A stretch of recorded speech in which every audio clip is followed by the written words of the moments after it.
sesungguhnya Gus Dur bukan hanya sebagai guru bangsa, tapi ditetapkan sebagai pahlawan nasional.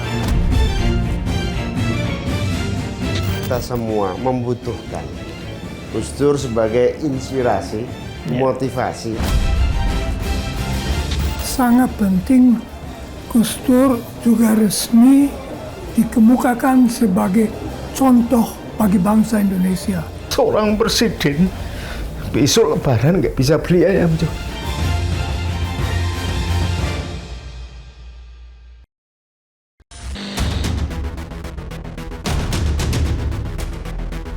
Pada September silam, Ketua MPR RI saat itu Bambang Susatyo memberikan surat rekomendasi pencabutan TAP MPR nomor 2/MPR-2001 tentang pertanggungjawaban Presiden RI keempat Abdurrahman Wahid atau Gus Dur kepada istri Gus Dur, Sinta Nuriyah Wahid. Melalui pemberian keputusan ini, MPR RI bermaksud untuk memulihkan nama Gus Dur yang dituduh dalam melakukan praktik korupsi pada masa ia menjabat.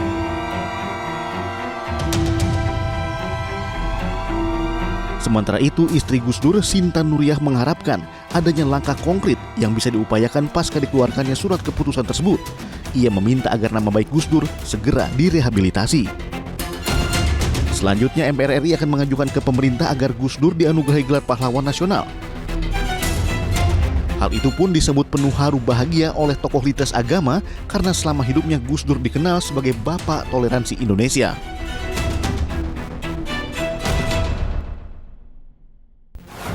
Selamat malam, saya Abraham Silaban.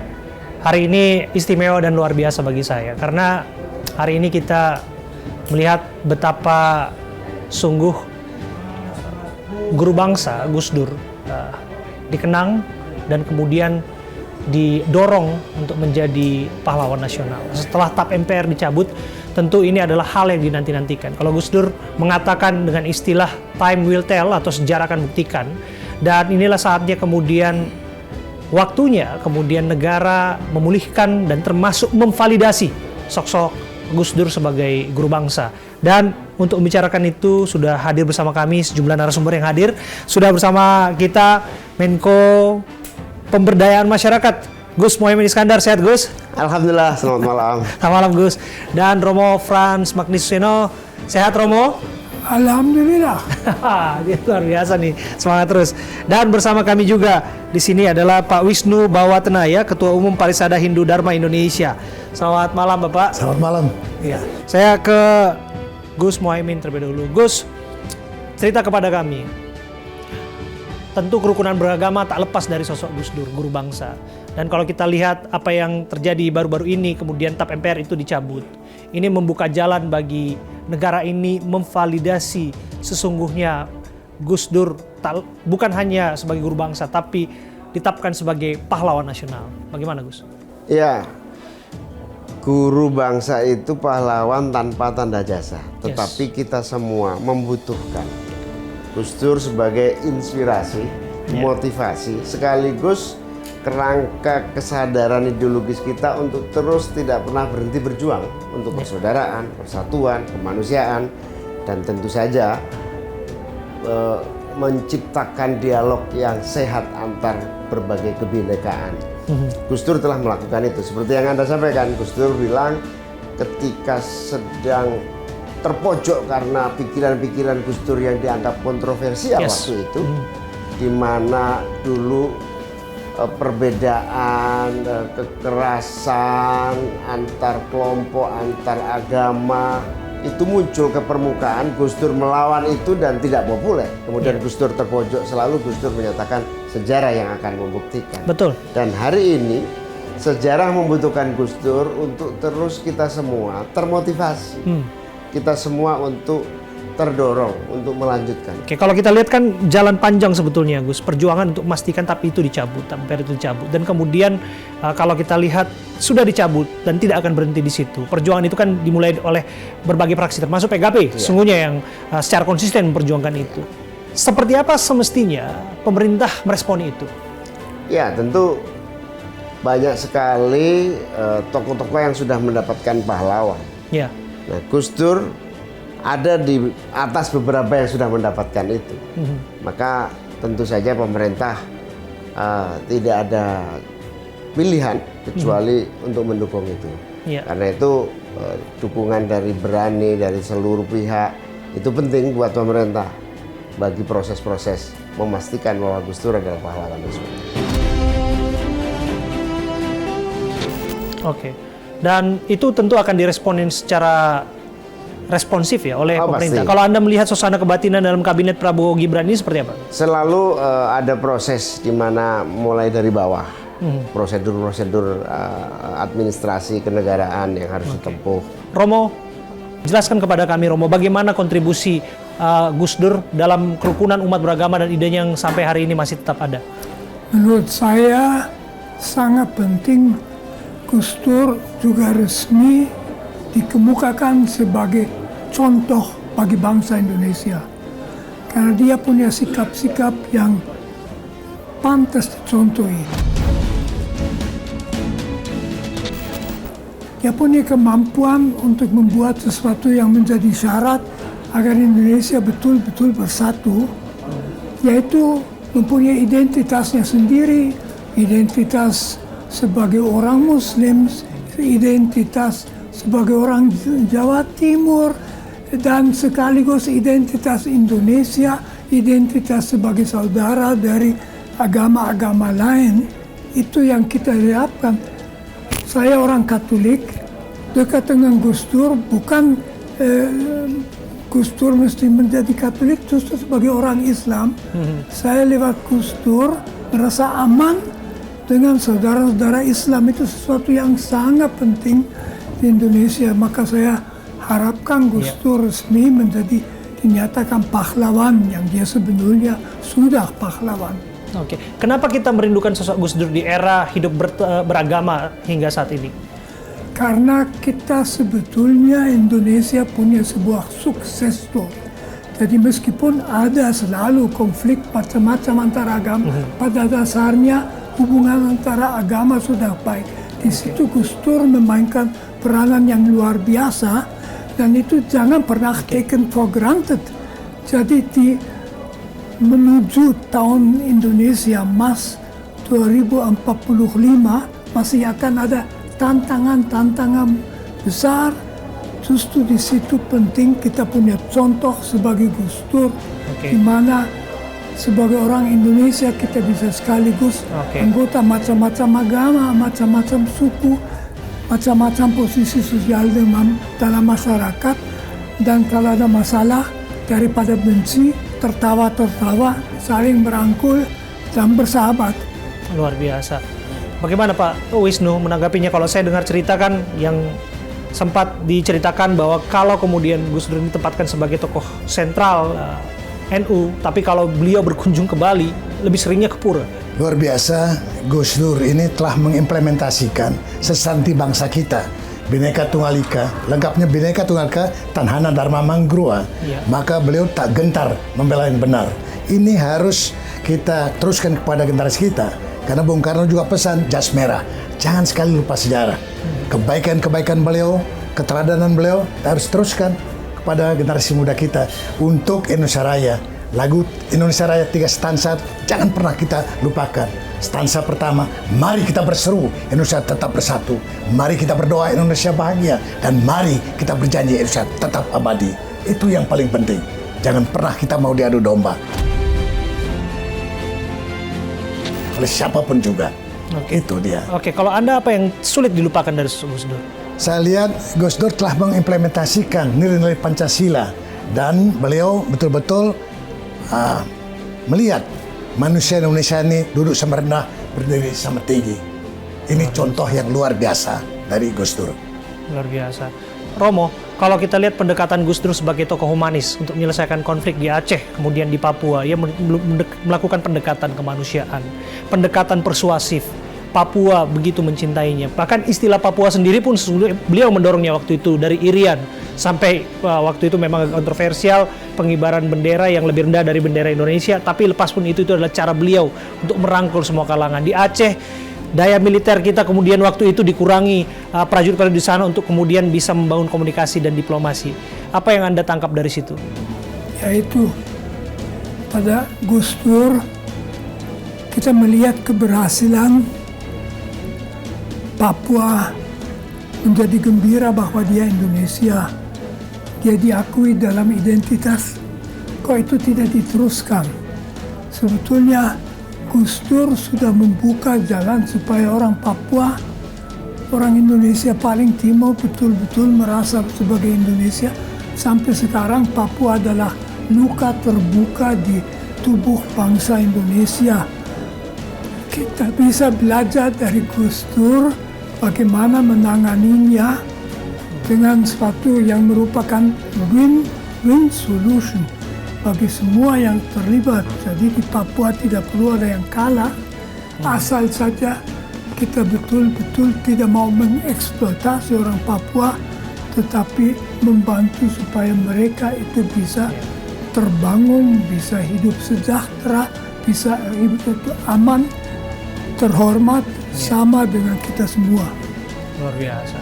Gus, kan yang dikangenin kalau Gus Dur bicara itu kan endingnya, guyonannya, jenakanya yang selalu dinantikan oleh banyak kalangan. Apa yang patut dicontoh dari cara-cara Gus Dur memberikan pesan-pesan kepada umat? Ya, sebetulnya Gus Dur bisa menghadirkan satu message, pesan, gagasan dengan amat sangat sederhana dan bahkan menggembirakan. Itu karena prinsip Gus Dur tidak pernah merendahkan dan tidak pernah merasa lebih tinggi. Dalam semua aspek, termasuk di dalam melakukan guyon-guyon dan cerita-cerita lucu. Sehingga istilah Gus Dur itu lelucon terbaik adalah merendahkan diri kita sendiri. Lelucon yang paling lucu adalah tidak pernah menyakiti orang lain. Karena pada dasarnya merendahkan atau meremehkan diri sendiri itu adalah lelucon yang paling unggul kata Gus Dur.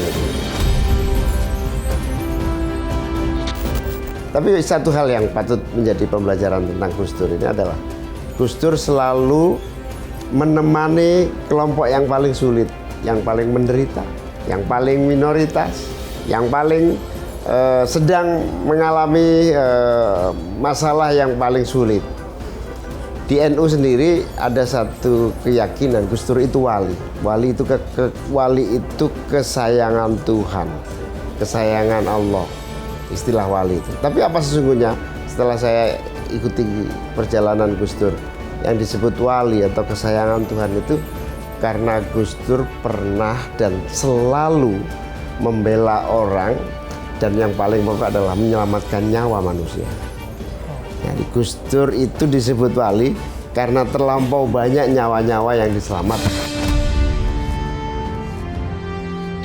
Kita tahu bahwa Gus Dur ini kan tidak memiliki musuh lah. Semua dirangkulnya. Barangkali ada nilai-nilai dari Gus Durian yang kemudian diambil di sana, sehingga pada akhirnya Gus Imin hari ini ada dalam satu kabinet pemerintahan yang kemudian ikut mencoba untuk mewujudkan asas itu.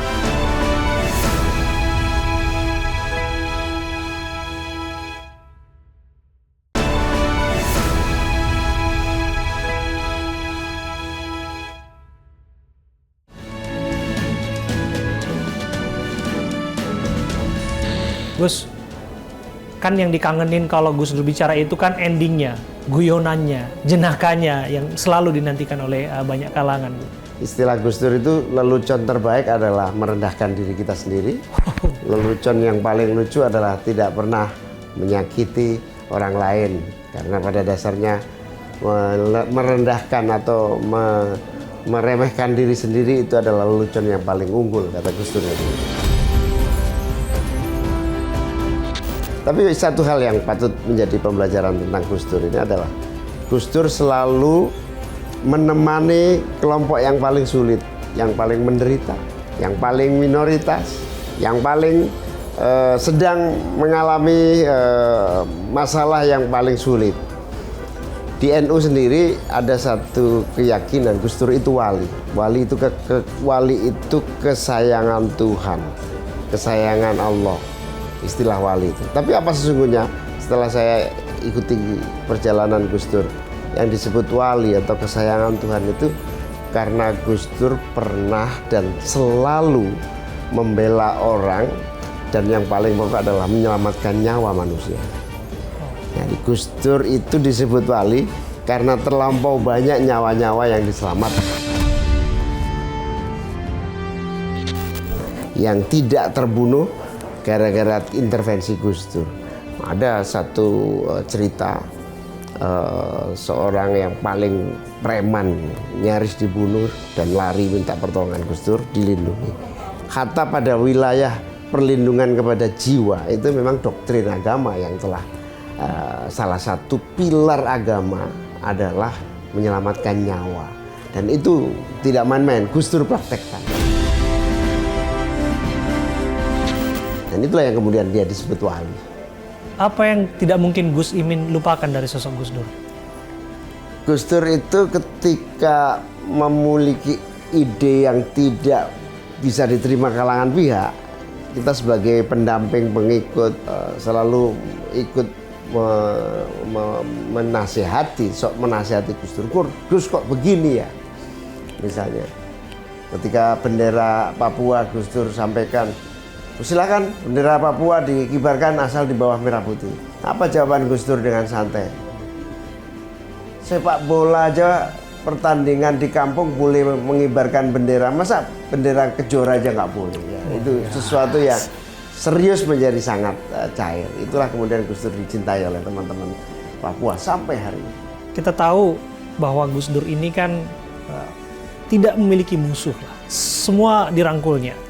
Bahkan ia sempat menyebutkan kalaupun ada figur yang dia musuhi adalah sosok Pak Harto. Tapi itu pun ia temani. Artinya memang dia minus permusuhan dan hampir semua dirangkul menjadi seorang sahabatnya begitu. Dan kok saya ya melihat bagaimana kemudian politik hari-hari ini kemudian yang tadi lawan bisa menjadi teman dan sebagainya. Ini sebagai satu refleksi kebangsaan, Gus. Barangkali ada nilai-nilai dari Gus Durian yang kemudian diambil di sana sehingga pada akhirnya Gus Imin hari ini ada dalam satu kabinet pemerintahan yang kemudian ikut mencoba untuk mewujudkan asas-cita. Ketika ada orang yang merasa paling benar gitu, Gus Dur selalu mengingatkan, jangan pernah menyalahkan orang lain yang pernah salah atau yang sedang berbuat salah, karena pada dasarnya orang akan berubah menjadi lebih baik. Nah, dalam konteks itu perbedaan pendapat atau perbedaan cara pandang, kebijakan, itu yang paling pokok adalah semua saling belajar. Dan nampaknya pemerintah hari ini Pak Prabowo dengan berbagai pengalaman panjang sejarah dia mau belajar, mau mendengar, mau merangkul, tidak mau ada benturan yang tidak berarti dan tidak produktif. Lalu kemudian yang saya tangkap dari spirit Pak Prabowo kali ini adalah jalan tercepat untuk menuju kemajuan itu melalui persatuan. Nah, persatuan itu bisa dibangun dengan memaafkan, menghargai perbedaan. Ini luar biasa sih. Saya masih ingat sih pantun Pak Prabowo untuk Gus Imin. Saya boleh sebutkan itu, Gus. 1-2 cempaka biru, 3-4 dalam jambangan. Kalau dapat kawan baru, kawan lama dilupa jangan. Betul. Betul ya, Gus? Betul. Dan itu kemudian yang memang harus ditularkan. Betul. Politik bisa saja pada tempatnya berseberangan, tapi pada prakteknya untuk membangun cita-cita kebangsaan, kalau memang harus berangkulan itu mesti dilakukan. Iya betul. Jadi istilah yang paling sering disampaikan Pak Prabowo adalah sama dengan Gus Dur. Tidak boleh ada dendam di dalam berbuat dan berjuang untuk bangsa ini.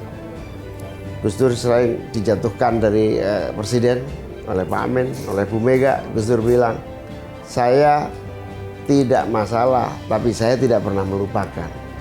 Saya tidak dendam, tetapi saya tidak pernah membuat ini sebuah catatan. Karena itu dendam tidak ada dalam kamus membangun sebuah bangsa. Luar biasa. Terima kasih Gus Imin. Terima kasih. Terima kasih Romo. Terima kasih. Dan terima kasih Pak Wisnu sudah hadir dan berbincang Romo. bersama kami. Terima kasih sekali.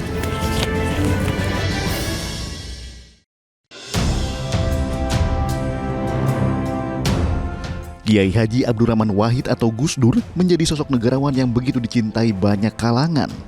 Sosoknya yang sederhana dan humanis menjadi magnet tersendiri bagi dirinya. Gus Nuril yang begitu dekat dengan Gus Dur mengatakan jika Presiden keempat Republik ini begitu mencintai rakyatnya dan sangat royal kepada siapapun yang membutuhkan bantuan. Hari ini kita akan bicara refleksi kebangsaan. Apa yang terjadi di bangsa ini belakangan tentu saja menjadi perbincangan yang hangat selama tahun 2024 dan membuka lembaran baru di 2025 tentu ada banyak pelajaran.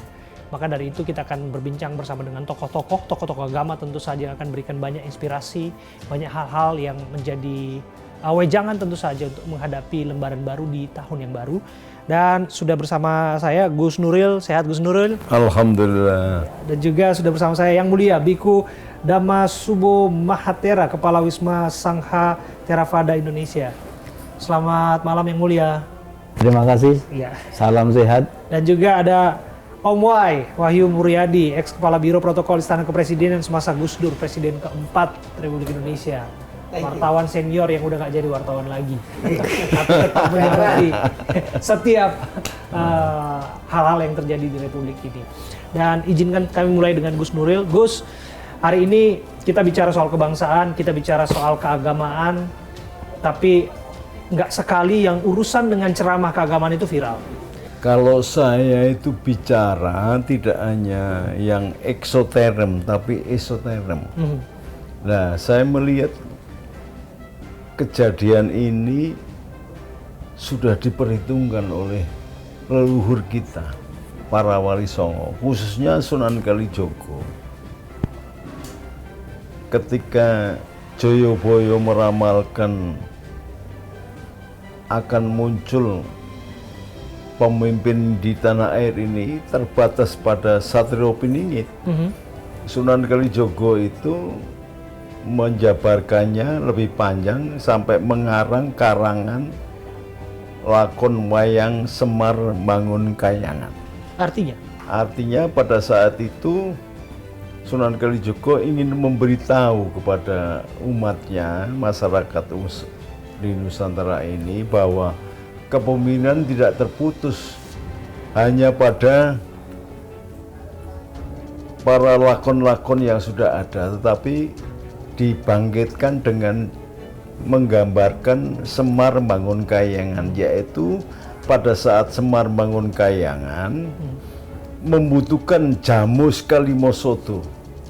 Suatu saat saya itu habis ceramah dari Papua, diundang oleh Gus Dur, padahal saya sudah 3 bulan dicutaki Gus Dur, karena saya dijadikan kabulok, saya nggak mau. Ketika SBY jadi saksinya anaknya kawin, saya ditembungi Gus Dur jadi kabulok, saya nggak mau. Pemotongan gondrong koboi kayak gini nggak jadi pejabat yang kacau malah negara. Kemudian saya itu dicutaki 3 bulan. Lah ketika saya nilai Mas Wijanarko, saya itu bawa rendang sambil nangis lihat Mas Wijanarko makan rendang gitu. Jangan nangis Gus, saya nggak apa-apa kok, sabar. Bukannya saya nangisi sampean, saya itu nangisi diri saya. Seandainya saya ditawari Gus Dur itu jadi kabulok, barangkali saya yang di dalam gitu. Lah pada saat itu telepon sama Gus Dur, Gus ini Gus, itulah simaru dunianya. Pensiunan presiden,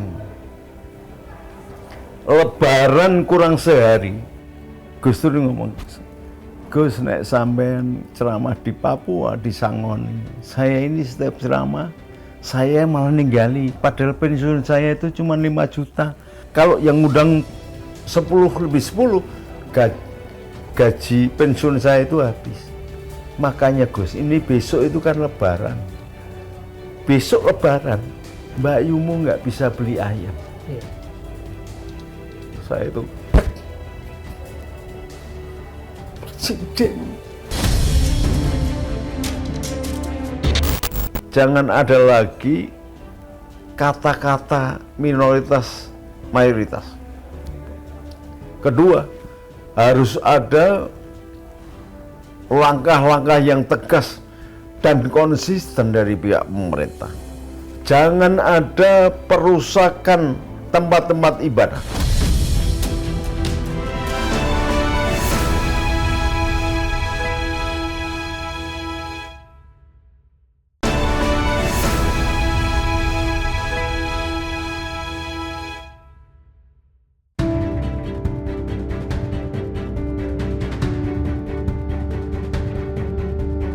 pensiunan presiden,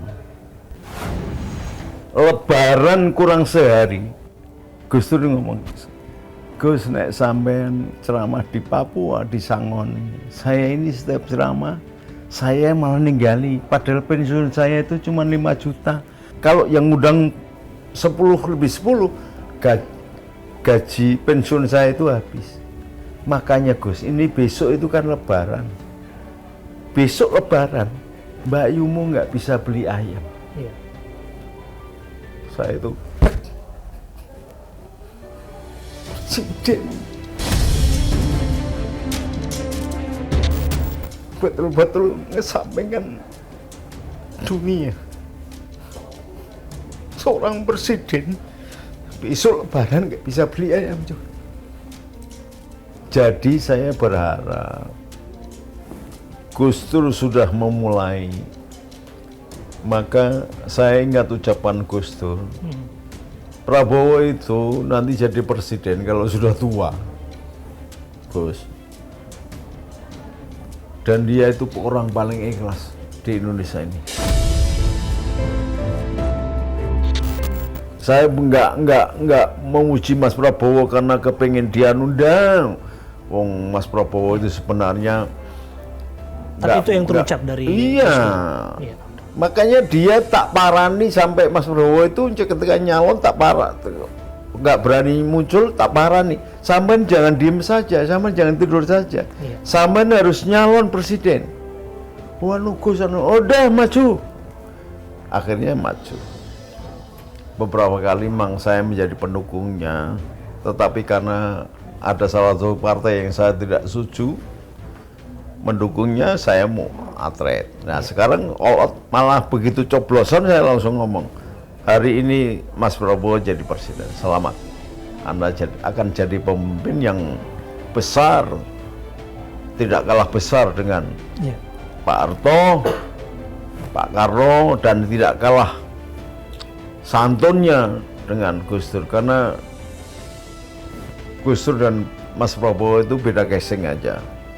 Jadi ada unsur strongnya Mas Prabowo, tetapi kelembutannya Gus Dur melekat. Bahkan ketika dari Yordan itu yang melindungi Gus Dur ya Mas. Jadi Gus Dur cinta itu dengan Mas Prabowo. Nah, keadaan begini ini saya berharap jangan ada lagi kata-kata minoritas mayoritas. Kedua, harus ada langkah-langkah yang tegas dan konsisten dari pihak pemerintah. Jangan ada perusakan tempat-tempat ibadah. Atau jangan ada lagi tempat di mana disebut nama Tuhan terjadi pengerusakan. Ini sama sekali tidak Pancasilais dan pengingkaran terhadap Pancasila. Nah, ini harus ada keberanian. Menteri agamanya harus ada wakilnya yang kendel gitu. Menteri agama yang sekarang itu memang cendekiawan, pinter, alim, tapi barangkali ada wakilnya yang kendel lah. Atau sekurang-kurangnya nanti kalau nyusun tim khusus ya mbok yang jangan melino kepada orang lain gitu. Allah sendiri yang memuliakan manusia, dicipta sedemikian sempurna. Innal insana fi ahsani taqwim. Dan kemudian Allah memuliakan derajatnya, dimuliakan dengan walaqad karomna ala bani Adam. Tapi ternyata sekarang ini Ahmadiyah masih diperlakukan tidak adil. Kemudian peribadatan di gereja di mana-mana diperlakukan tidak adil. Banyak, sampai Gus Dur nulis surat kepada saya ketika gereja Isa Al-Masih diubrak-abrik oleh kelompok radikal. Saya langsung terjun dan saya kerahkan semua kekuatan kekuatan untuk melindungi. Persoalannya adalah yang penting adalah jangan lagi masalah beda agama itu kemudian jadi meruncing dan demikian susah. Ini harus ada pemerintah turun tangan. Kalau pemerintah tidak tegas, kalau pemerintah hanya melihat rakyat sebagai potensi untuk memilih dia menjadi presiden atau gubernur atau bupati, maka selamanya rakyat ini hanya menjadi komoditas untuk perebutan kekuasaan. Maka kalau Mas Prabowo kepingin mensejahterakan bangsa dan negara, maka paling tidak berikan jaminan ketentraman di dalam haknya menjalankan dan memeluk agamanya sesuai dengan Undang-Undang Dasar 45. Gitu loh. Sepakat. Luar biasa Gus Nuril, luar biasa. Jadi jangan kemudian mencela-mencela. Sekarang ini pejabat mentalnya kan mencela-mencela semua. Pejabat itu kayak PLKB gitu loh. Kalau PLKB itu malah betul, kalau lupa jadi. Hamil gitu loh istrinya. Tapi pejabat itu kalau jadi malah lupa. Ini jadinya apa saat naik gitu, nggak ada artinya. Begitu dilantik sudah pembicaranya lain. Makanya saya salut dengan Mas Prabowo ketika kemudian meminta untuk Gus Miftah mundur. Betul itu. Masa ada orang yang Undang-Undang Dasar 45 tuh fakir miskin gelandangan orang terlantar dikelola oleh negara. Dia pejabat khusus negara kok bisa-bisanya menghina orang yang jualan es teh padahal istrinya sedang hamil. Meskipun dari pembulian itu si penjual es teh kemudian menjadi Dapat berkah. Itu menunjukkan bahwa mental dasar bangsa Indonesia itu bagus. Ada rasa keadilan yang tersentuh, maka dia hadir dan membela.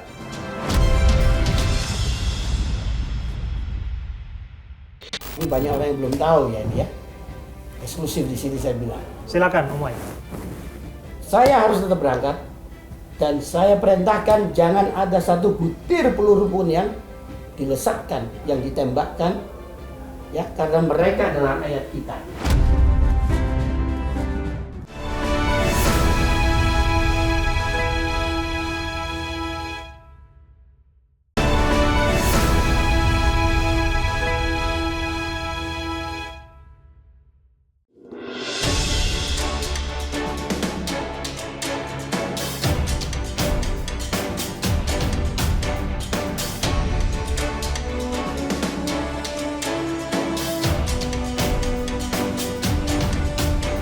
Saya ke Yang Mulia Biku.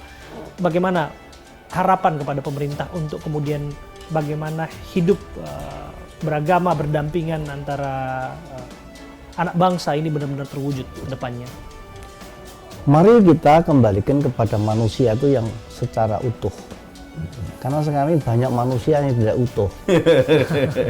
Ya, manusia yang utuh itu indikatornya 3.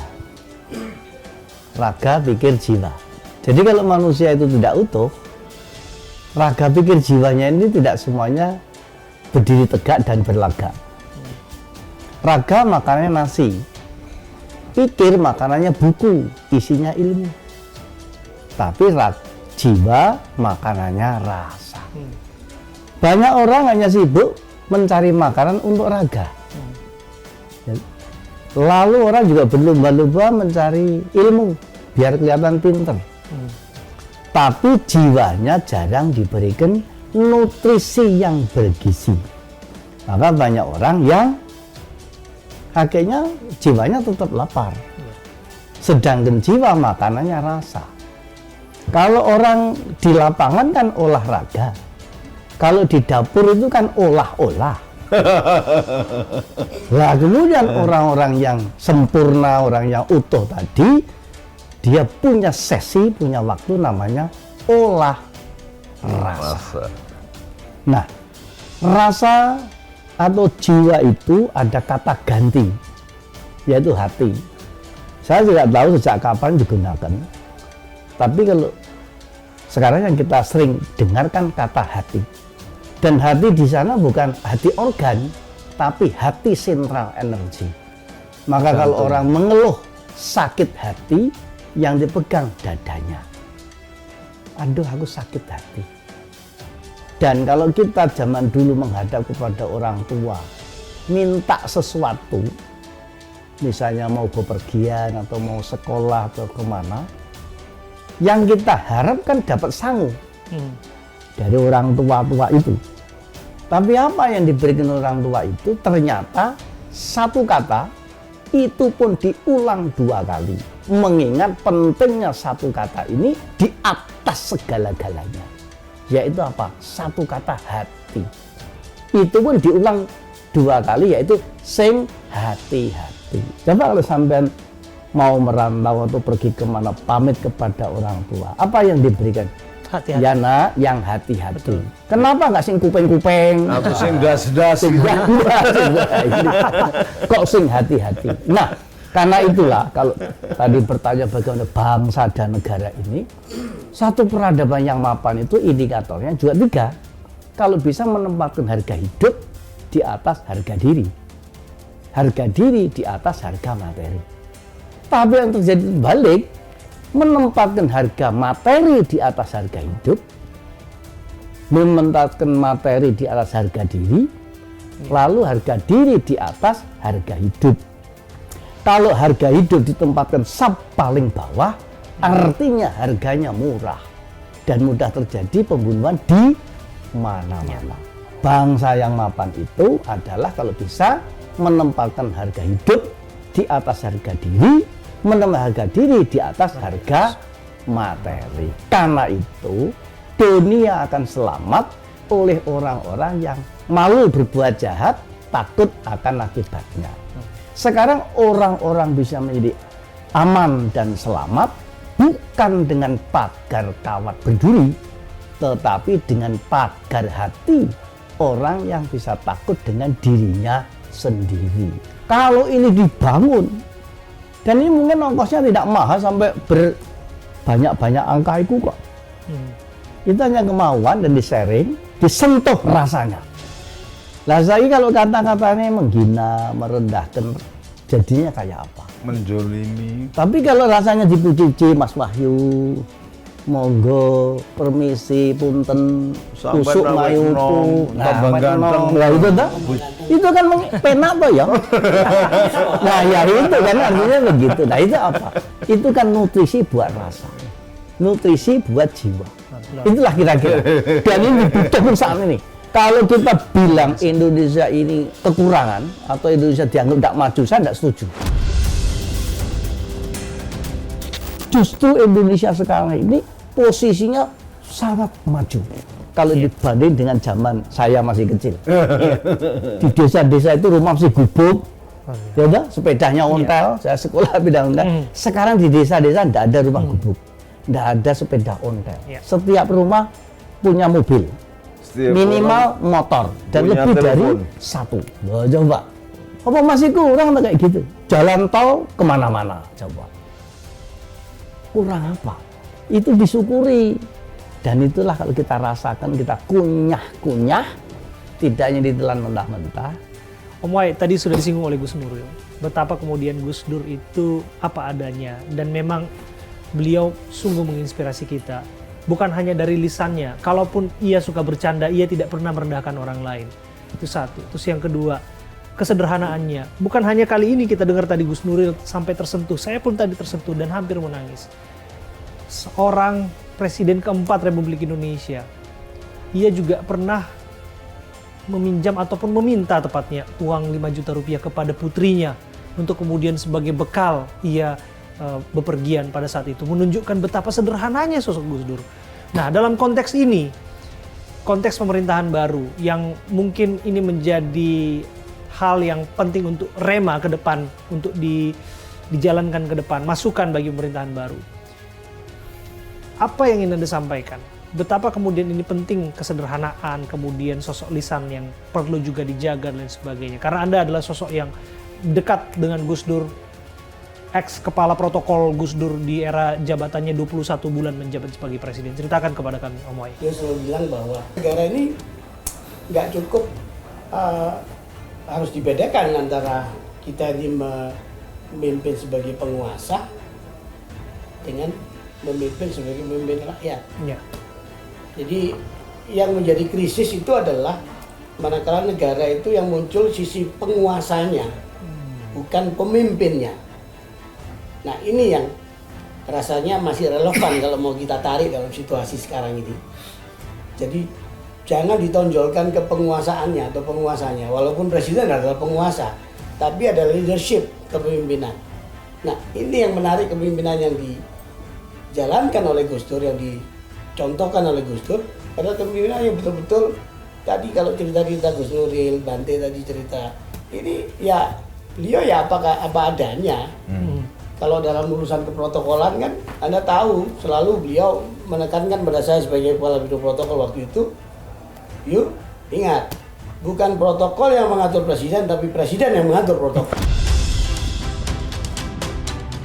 Nah dalam konteks hubungan dengan masyarakat, yang menarik Gus Dur itu adalah baik ketika beliau sebagai ketua umum PBNU yang saya ikuti sejak tahun 87 itu, 89 dan seterusnya sebelum jadi presiden, termasuk ketika menjadi presiden, itu ketika bertemu dengan masyarakat, bertemu dengan publik, itu beliau selalu berpesan jangan dihalang-halangi kedekatannya dengan masyarakat. Iya. Itu yang menarik. Jadi termasuk keamanan itu jangan terlalu berlebih-lebihan. Sekian puluh ribu orang pengen salaman, salaman semua. Jadi jangan lebay. Keamanan itu katanya. Mereka bukan musuh saya, mereka adalah rakyat kita juga. Ada satu kejadian ketika Gus Dur mau ke Papua untuk merayakan akhir tahun, ya di sana, itu ketika mau berangkat kan transit di Makassar. Waktu itu oleh Panglima TNI dan Pas Pampres, Sesmil, segala macam sekretaris militer itu menyarankan tidak usah berangkat ke Papua. Kenapa? Karena di sana udah banyak orang yang bawa tombak, bawa senjata panah segala macam yang ini membahayakan keselamatan presiden. Apa jawab Gus Dur waktu itu? Ini banyak orang yang belum tahu ya ini ya. Eksklusif di sini saya bilang. Silakan, Om Wai. Saya harus tetap berangkat dan saya perintahkan jangan ada satu butir peluru pun yang dilesatkan, yang ditembakkan, ya karena mereka adalah rakyat kita. Wah, panik waktu itu, gimana caranya? Saya ingat saya mendampingi pakai Hercules waktu itu. Waktu itu kepala suku Senaninya TSLW. Ya, Teis dan kawan-kawan ada di situ. Tahu nggak begitu kita mendarat, memang benar ada pasukan pakai panah, pakai tombak segala macam. Apa yang terjadi di Bandara Sentani itu? Mereka itu memang mau menyambut Gus Dur dengan tarian tradisional. Wow. Caranya kayak begitu. Saking cintanya kepada Gak ada itu. Apa namanya? Ya wajar lah kalau pendekatan keamanan memang kan pasti untuk menjaga nomor satu presiden jangan sampai ada risiko. Dia nggak mau ambil risiko. Iya. Saya tidak salahkan itu. Cuman yang menarik adalah keberanian Gus Dur untuk memutuskan I have to go. Oke. Berangkat apapun risikonya, mereka tidak akan membunuh saya. Mereka adalah rakyat kita dan jangan sampai mereka dibunuh. Terima kasih sekali lagi Om Wai, terima kasih sekali lagi Yang Mulia Biku, dan terima kasih sekali lagi Gus Nuril yang sudah berbincang bersama dengan kita.